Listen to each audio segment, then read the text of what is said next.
महामहिम राष्ट्रपति जी के अभिभाषण में मुझे बोलने का अवसर मिला है। मैं आदरणीय सभापति जी का धन्यवाद देती हूँ। जहाँ राष्ट्र की विविधता और अधिक उज्जवल होने की बात कही गई है, वहीं देश की एकता मजबूत और अटल होने की भी बात करी गई है। हम सभी सांसदगण इस बात को मानते हैं, इस बात से सहमत है। लेकिन लगभग एक दशक से जिस विश्वास के साथ देशवासियों ने 2 बार एक स्थिर सरकार चुनी है, जहां आत्मनिर्भर बनने की बात कही गई है, जहां भ्रष्टाचार मुक्त होने की बात कही गई है, जहां स्मार्ट सिटी की बात कही गई है, जहां कालाधन वापस लाने की बात कही गई है, वहीं आज हमारे समक्ष हिडेनबर्ग की भी रिपोर्ट आई है, जहां मैं समझती हूं कि सरकार प्रतिबद्ध है देश के प्रति कि उसे जवाब देना पड़ेगा कि हिडेनबर्ग की रिपोर्ट में क्या सच्चाई है। जहां हमारे किसानों ने 2014 में ये आस जागी थी हमारे किसानों की कि ये आप लोगों ने विश्वास दिलाया था कि उनकी आय 2022 तक दुगनी हो जाएगी। वह किसान आज भी ये आस लगाकर बैठा है कि उसे सब्सिडी में बढ़ोतरी मिलेगी, कि एमएसपी के सही रेट्स मिलेंगे, पैदावार के लिए मंडियां की व्यवस्था उनको दी जाएगी। एक समय ऐसा था जब किसान विश्वास के साथ आपकी तरफ देखता था। वही किसान आज निराशाजनक आंखों से आपकी तरफ देख रहा है। जहां युवा शक्ति की बात हुई, युवाओं में भी बहुत जोश उत्साह था 2014 में कि लगभग 2 करोड़ नौकरियां दी जाएंगी प्रति माह। लेकिन आज उस जोश और उत्साह का पतन होते जा रहा है। आज जहां अग्निवीर जैसी योजना लेके आई है सरकार, तो उनका आत्मविश्वास तोड़ने का काम किया है सरकार ने। यह कैसा अमृतकाल है जहां युवाओं के पास नौकरियां नहीं हैं, जहां किसानों के पास खुशहाली नहीं है और जहां महिलाएं अपने आप को सुरक्षित नहीं मान रही हैं। एनसीआरबी के आंकड़े अगर आप देखेंगे तो यह पाएंगे कि लगातार यौन उत्पीड़न और शोषण के मामले बढ़ रहे हैं और खास तौर पे उत्तर प्रदेश में लगातार ये मामलों में बढ़ोतरी हो रही है। जहां महिलाएं, जहां हमारी माताएं बहनें जो रसोई में काम करती है, वो लगातार महंगाई से लड़ रही हैं, जहां हमारे सिलेंडर के भाव बढ़ रहे हैं, जहां पेट्रोल डीजल के भाव बढ़ रहे हैं, जहां खाद्य पदार्थ के भाव भी बढ़ रहे हैं, दालों के भाव बढ़ रहे हैं, वहीं दूध के भाव भी बढ़ रहे हैं।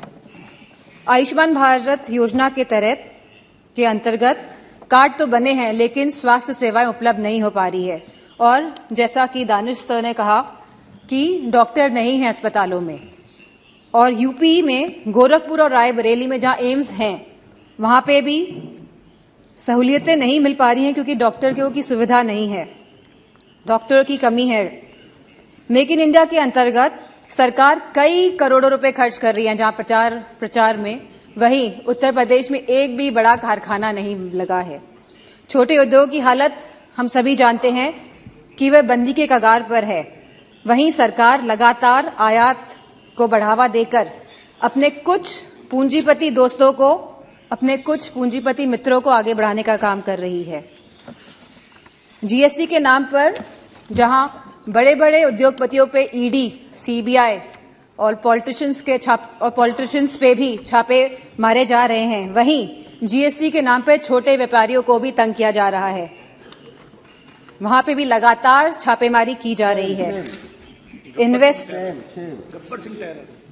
इन्वेस्टमेंट और इनोवेशन के नाम पर जहां पे लगातार एमओयू साइन हुए जा रहे हैं, करोड़ों रुपए के एमओयू साइन हो रहे हैं स्पीकर साहब, लेकिन एक भी इन्वेस्टमेंट धरातल पे नहीं उतर रहा है।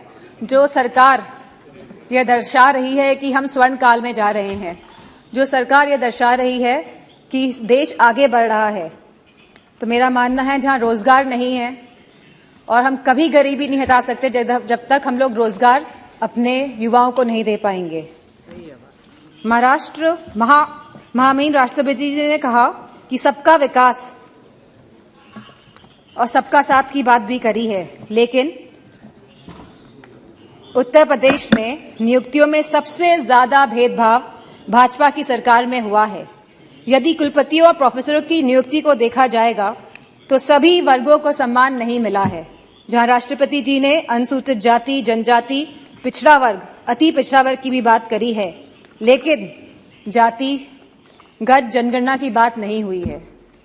अगर हमें सही मायनों में अनुसूचित जनजाति, अनुसूचित जाति, पिछड़ा वर्ग, अति पिछड़ा वर्ग लोगों को सम्मान देना है, उनको हक और सम्मान देना है, तो हमें जातिगत जनगणना पर भी बात करनी चाहिए।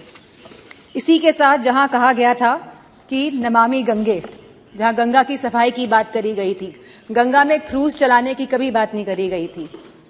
जहां गंगा की सफाई की बात करी गई थी, आज भी गंगा का पानी शुद्ध नहीं हो पाया है, क्योंकि जब काली नदी और यमुना का गंदा पानी गंगा में जाएगा, जब तक ये नदियां शुद्ध नहीं होंगी तब तक गंगा का पानी भी साफ नहीं हो सकता है। तो मेरा मानना है कि सरकार संवेदनशील नहीं है इन मामलों को लेके, और जहां सरकार कोविड की बात करती है, अपनी पीठ थपथपाती है लगातार, वहीं पे हम सभी जानते हैं कि कोविड में क्या स्थिति हुई थी भारत की।